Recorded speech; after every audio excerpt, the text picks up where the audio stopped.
যাবে। তো একটা 20টা পাখির জন্য এতগুলা মেডিসিন কিনা তাদের জন্য টাফ হয়ে যায়, বিধায় এগুলো ওষুধও কিনে না, বিধায় পাখিগুলো নষ্ট হয়ে যায়। যার কারণে আমি প্রাকৃতিকভাবে আমি কয়েকটি প্রাকৃতিক ভেষজের নাম বলবো, যেগুলা আপনারা সঠিকভাবে যদি ব্যবহার করতে পারেন, আপনার পাখির রক্ত মশা এবং সাদা মশা ইনশাল্লাহ ভালো হয়ে যাবে। তার মধ্যে তেঁতুলের পাতা সবাই চেনেন, তেঁতুলের পাতা, এই তেঁতুলের পাতার রস এবং সামান্য কালিজিরা, এই 2টা মিশ্রণ, আরও অন্যান্য বিষয় দিয়ে প্রাকৃতিকভাবে আমাশা দূর করা যাবে, সেগুলো বলবো আমি। তবে আজকে এই 2টার কথা বলতেছি, তেঁতুলের পাতা এবং জিরা।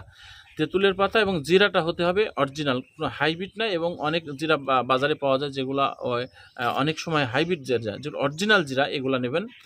তেঁতুলের পাতা আপনি নেওয়ার পরে ভালো করে ধুয়ে নিতে হবে, কিন্তু একদম পরিষ্কার করে নিতে হবে। নিয়ে 5 গ্রামের মতো নেবেন। 5 গ্রাম মতো নিয়ে 1 লিটার পানির মধ্যে দিয়ে ওটাকে জাল করবেন। জাল করে যে রসটা বের হবে, জাল করলে কিন্তু রস বের হবে। আর আলাদাভাবে সামান্য পরিমাণ পর্যন্ত একেবারে ভালো জিরাটা আপনার আগুনে দিয়ে ওটা সেঁকে নেবেন। সেঁকে নেওয়ার পরে এই জিরা এবং ওই তেঁতুলের পাতার যে রসটা বের হয়েছে এক জায়গায় করবেন, করে আবার 10 মিনিট 8 থেকে 10 মিনিট আবার জাল করবেন।